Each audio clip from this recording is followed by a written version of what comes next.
نحمده ونسلم على رسوله الكريم اما بعد فاعوذ بالله من الشیطان الرجیم بسم اللہ الرحمن الرحیم۔ سیرت النبی صلی اللہ علیہ وسلم کا سبق نمبر 107 ہے، اور آپ سن چکے ہیں کہ جناب رسول اللہ صلی اللہ علیہ وسلم گھاٹی میں قرار پکڑ چکے تھے اور ابو سفیان لشکر کو لے کر واپس پلٹ رہے تھے۔ جب اسے یقین ہو گیا کہ مسلمانوں کے 2 آدمی ابو قحافہ ابو بکر صدیق رضی اللہ عنہ اور حضرت عمر زندہ ہیں، اور ان کے قائد جناب رسول اللہ صلی اللہ علیہ وسلم بھی زندہ ہیں، تو انہوں نے واپس پلٹتے ہوئے حضرت عمر سے کہا کہ آئندہ سال دوبارہ بدر میں ملیں گے اور پھر ہمارا اور تمہارا ٹاکرا ہو۔ تو حضرت عمر نے رسول اللہ صلی اللہ علیہ وسلم سے فرمایا، اللہ کے رسول نے فرمایا بالکل ٹھیک ہے، یہ ہمارے اور تمہارے درمیان وعدہ ہو گیا۔ اور روایات میں ہے کہ جناب رسول اللہ صلی اللہ علیہ وسلم نے ارشاد یہ بھی فرمایا تھا کہ اب ہم ان کے پیچھے جائیں گے، یہ ہمارے پیچھے نہیں آئیں گے۔ مشرکین نے چونکہ ایک شوشہ تو چھوڑ دیا، پتہ نہیں آتے تھے یا نہیں، اس کی تحقیق اور تفتیش کے لیے جناب رسول اللہ صلی اللہ علیہ وسلم نے حضرت علی رضی اللہ تعالیٰ عنہ اور ایک قول کے مطابق سعد بن ابی وقاص رضی اللہ تعالیٰ عنہ کو بھی بھیجا کہ آپ جائیں دیکھیں کیا حال ہے ان کا۔ اگر ایسے ہو کہ گھوڑوں پر وہ سوار ہوں اور اونٹ ان کے پہلو میں ہوں، نہیں اونٹوں پر سوار ہوں اور گھوڑے ان کے پہلو میں ہوں اور پیدل جا رہے ہوں، تو ان کا ارادہ مدینے کا ہے اور یہ غدر کے ساتھ ادھر آنا چاہتے ہیں، اور اگر یہ ادھر آئے تو ہم ان سے 2 ہاتھ وہاں بھی کر لیں گے، چھوڑیں گے نہیں۔ اور اگر اس کے برعکس ہو، گھوڑوں پر سوار ہوں اور جو اونٹ ہیں وہ پہلو میں ہیں، تو پھر ان کا رخ مکے کی طرف ہے اور پھر یہ جنگ نہیں کر رہے۔ تو جب صحابی نے وہاں جا کر دیکھا تو وہ کئی اونٹوں پر سوار تھے اور رخ مکے کی طرف تھا۔ اس کے بعد جناب رسول اللہ صلی اللہ علیہ وسلم ان کی طرف سے فارغ ہوئے اور آپ نے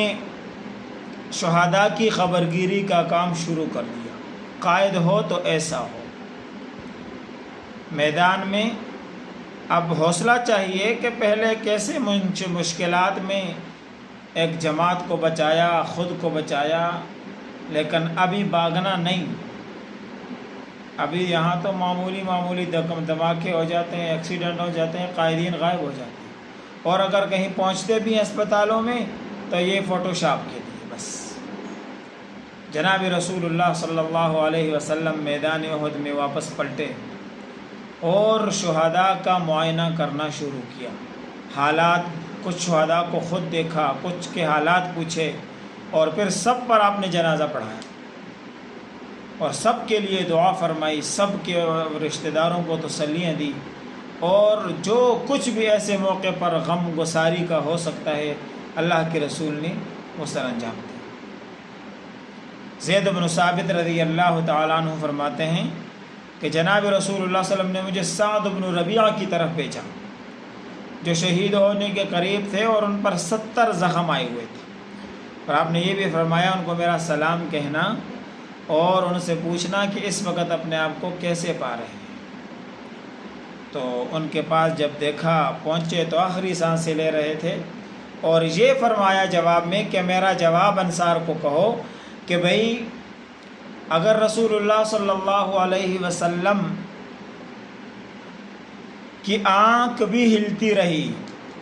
اور دشمن رسول اللہ صلی اللہ علیہ وسلم تک پہنچ گیا، یعنی اتنے کم وقت میں، تو اللہ کے نزدیک تمہارے لیے کوئی عذر نہیں ہوگا۔ ہر حال میں اللہ کے رسول کا ساتھ ہے، اور اسی جذبے کے دوران روح پرواز کر، دیکھیں کیسے ایمان ہے۔ اس کے بعد اسیرم رضی اللہ تعالیٰ عنہ، جن کا نام عمر ابن ثابت تھا، ان کی خبر گیری کی گئی تو ان کے اوپر بھی بہت زیادہ زخم تھے، وہ بھی رمقن، اور سانس حلق میں اٹکا ہوا تھا، ابھی نکلنے والی تھی جان۔ اور جب ان سے پوچھا گیا کہ بھئی تم تو مسلمانوں میں سے تھے ہی نہیں، تم کیسے جو ہے نا وہ شہداء میں ہو؟ تو کہنے لگے کہ میں نے اسلام قبول کر لیا ہے اور میں اسلام لایا اور اسلام کی خاطر میدان میں لڑ رہا ہوں، اللہ ایک ہے اور اللہ کے رسول محمد صلی اللہ علیہ وسلم آخری نبی اور رسول ہے۔ اس کے بعد شہید ہو گئے، فوت ہو گئے، یہ کہہ کر شاید تو ابو ہریرہ رضی اللہ تعالیٰ عنہ جناب رسول اللہ صلی اللہ علیہ وسلم کے پاس ہے، فرمایا ایک ہی نماز نہیں پڑھی انہوں نے؟ تو اللہ کے رسول نے فرمایا یہ ایسا شہید ہے کہ عمل قلیل و اجر کثیر، تھوڑا سا عمل کیا لیکن عمل بہت زیادہ لے گیا، جنت کا مستحق ہو گیا۔ نماز کا تو وقت ہی نہیں ملا، جب سے مسلمان ہوئے ہیں اس کے بعد نماز کا وقت بھی ان پر نہیں گزرا اس حال میں کہ وہ نماز پڑھتے، اس لیے تو وہ جنتی ہے۔ ایک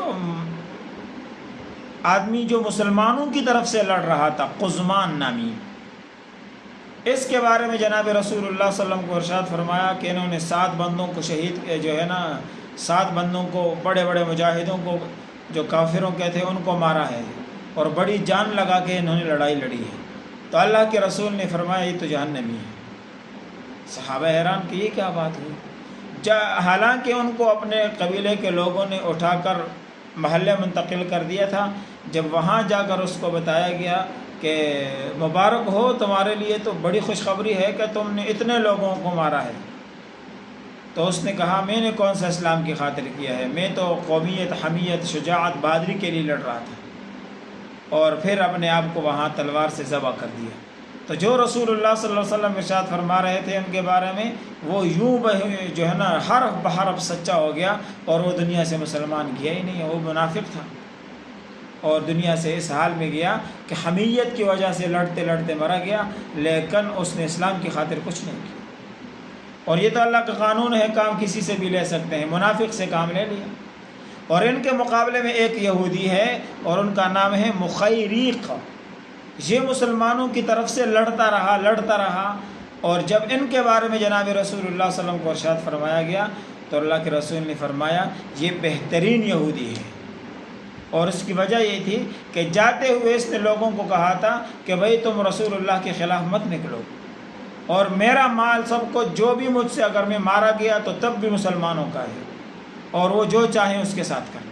اور اسی دوران یہ کہیں مسلمان ہو گیا تھا، اور پھر دیکھو ایک مسلمانوں کی طرف سے لڑتے لڑتے جہنم میں چلا گیا، اور دوسرا یہودیوں کی طرف سے آیا ہوا تھا، لڑتے لڑتے مسلمانوں کے پاس پہنچا، اور یہودی تھا مسلمان مر کر جنتی ہو گیا۔